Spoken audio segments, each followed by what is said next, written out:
that the evidence before it shows that both parties have considered Mr. Jadhav to be an Indian national.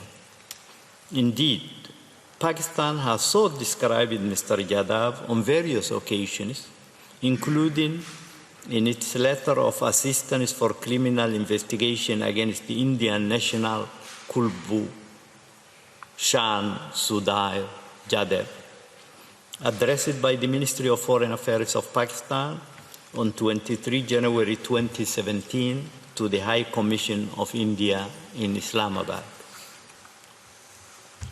Consequently, the Court is satisfied that the evidence before it leaves no room for doubt that Mr. Jadhav is of Indian nationality. As already indicated, the second and third arguments advanced by Pakistan in support of its second objection to the admissibility of the application are based on various alleged breaches of India's obligations under Security Council Resolution 1373 of 2001.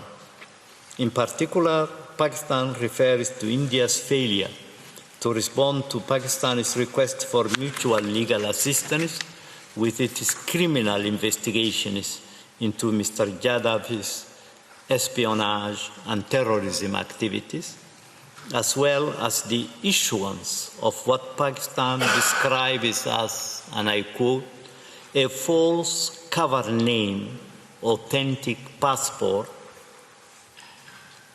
end of quote. The Court observes that, in essence, Pakistan seems to argue that India cannot request consular assistance